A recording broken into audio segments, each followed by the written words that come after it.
Hello students, today in our life process lesson, we'll be dealing the concept of nutrition today. Yes, so what is nutrition? We'll be dealing about the concept of what? Nutrition. We'll be dealing about the concept of nutrition.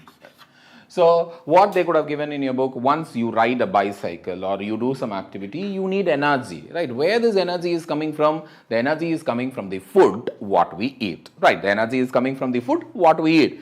And in my previous classes, we have discussed about various organisms use various methods to obtain their food actually. So various organisms use various methods to obtain their food. In order to present it in your board exams actually, the nutrition you can make like that. You can go for these two types in terms of nutrition. What are the two types?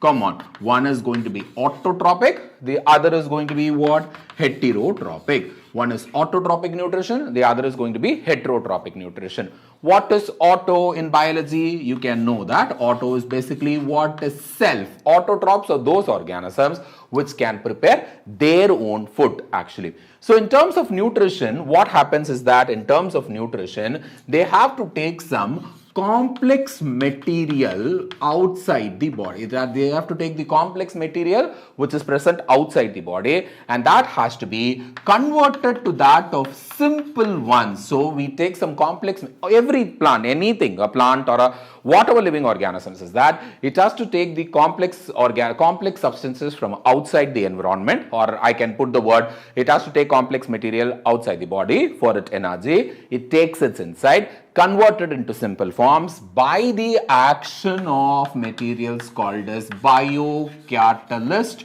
or enzymes. This also can be an expected question. So what are biocatalysts? Biocatalysts are basically enzymes actually, which helps in the conversion of complex food material into that of simple ones actually. So what is that? There are two types of nutrition. One is going to be autotroph, the other is going to be heterotrophs. What does an autotroph takes, ma'am? What does an autotroph take? What does an autotroph takes? It takes some inorganic compounds. Yes, it takes from inorganic compounds. Yeah, plants. It even takes what? Carbon dioxide. Yes, of course, you know, it often takes what? Carbon dioxide. Right? It also takes what? Water. So plants obtain, say plants for its energy, it needs inorganic substances, it takes carbon dioxide, and it needs what? Water also for its growth. These organisms are autotrophs, and these includes what? Autotrophs includes what? Plants, and please do make a note of it. Please do make a note of it. There are some bacteria is also autotrophic. Please make this word. This is an expected 1 mark question.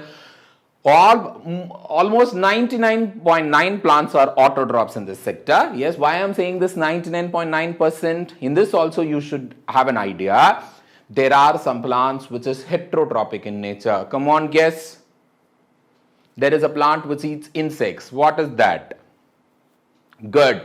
Pitcher plant, right? You would have seen pitcher plant, right? Which eats insects. They are not autotrophs actually, right? They are not autotrophs. They are heterotrophs actually. So 99.9% plants are autotrophs in nature, and there are some bacteria which is what? Autotrophic in nature. So this is one area where you are supposed to take it. And these heterotrophs are organisms which depends on this autotrophs either directly or indirectly. This is again an expected question. So heterotrophs are organisms which depends on autotrophs either directly or indirectly. You can just make a note of it. And in this category, that's what I've told you, right? The complex food substances has to be converted to that of simple ones by the process of what? Enzyme or biocatalyst. This is applicable for both autotrophs as well as what? Heterotrophs actually. So you can get an expected 1 mark question. What are biocatalysts and what is the use of biocatalyst actually? So biocatalysts are that substances where the complex food material are converted to that of simple ones to achieve the maintenance of life processes.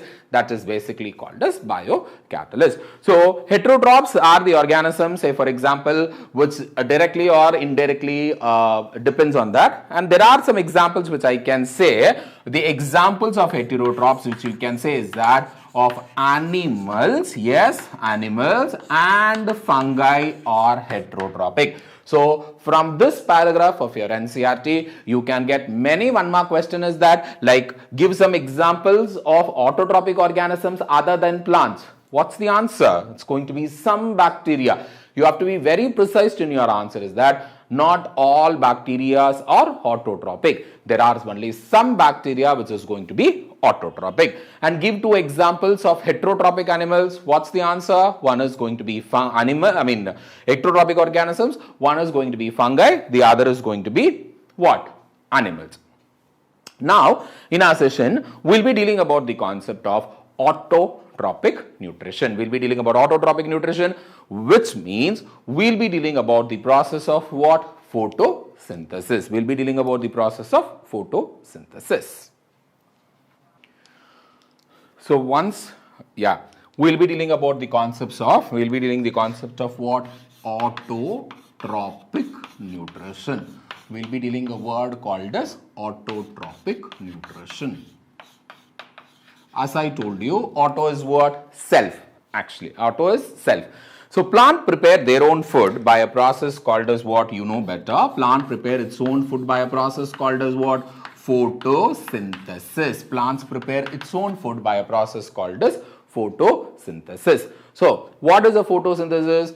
With the help of light, plant is preparing its own food. That process is basically called as what? Photosynthesis.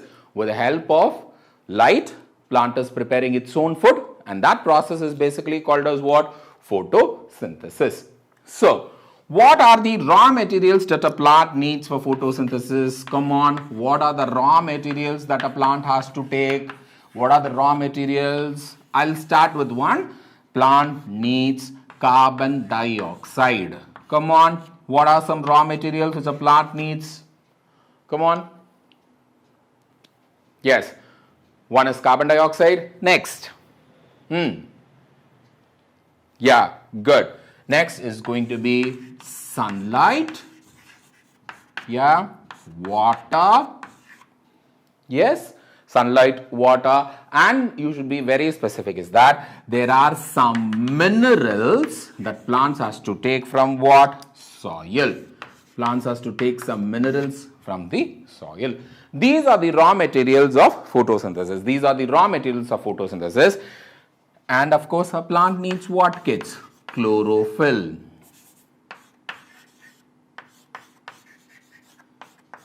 With all these things, taking all these things with the help of sunlight and chlorophyll, plant produces what, kids? What does a plant produce? It produces oxygen, yes, starch, to some extent of energy, and also few molecules of water. So this is what is about photosynthesis. So in this it is a process where the autotrophs takes the substance outside from their body. This is one area where the organisms takes outside from the body, outside their body, and convert them into a stored form of energy that is called as starch. I am making it clear. Once I am saying this, try to refer the NCERT so that it will be useful for you. In the pages what I am saying, you can mark it also. So, autotrophs are the materials, yes, autotrophs are the organisms, yes, which take substances outside the body and convert them into the stored form of energy. What is that stored form of energy? That stored form of energy is going to be what? Starch, actually. The stored form of energy is called as starch. The materials taken from that, please do refer your NCERT, that is going to be what? Carbon dioxide, water, which is converted to that of carbohydrates, which is a starch, in the presence of sunlight and chlorophyll. If you observe the paragraph in your NCERT, they could have given like this, where you have to start writing notes like this, yes, and convert it to a form of carbohydrates. That carbohydrates is going to be the starch and providing energy to the plant. Then these carbohydrates which are not used immediately are stored as starch. Actually, the carbohydrates which are not used immediately are stored as what? Starch. See, it is like say, come on, try to correlate things in our human body. See, we take carbohydrates, it is being converted to energy. When the energy is not used up, it is stored as what? Glycogen. So what is the reserve food material in humans? In humans, it is going to be what?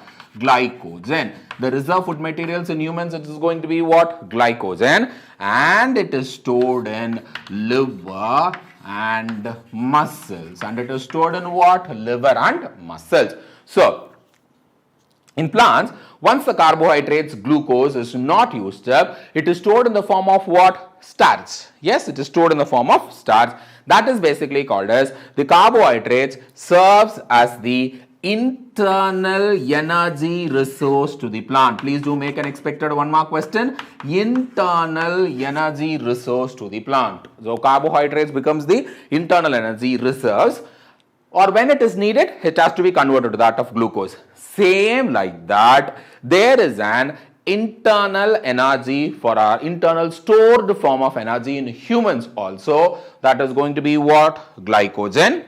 Yes, you have to take the extra point is that these glycogen are stored in what? Liver and muscles. Come on kids, you are skipping your breakfast and going to school actually, right? How do we get energy at that time? The glycogen, which is already stored in our body, will be converted to that of glucose, and this glucose serves you the energy. So this is about the nutrition part, especially the autotrophic nutrition part of that. So in our next class, we'll be dealing about the detailed concepts of photosynthesis, and we'll be dealing about the experiment on that. Thank you, students.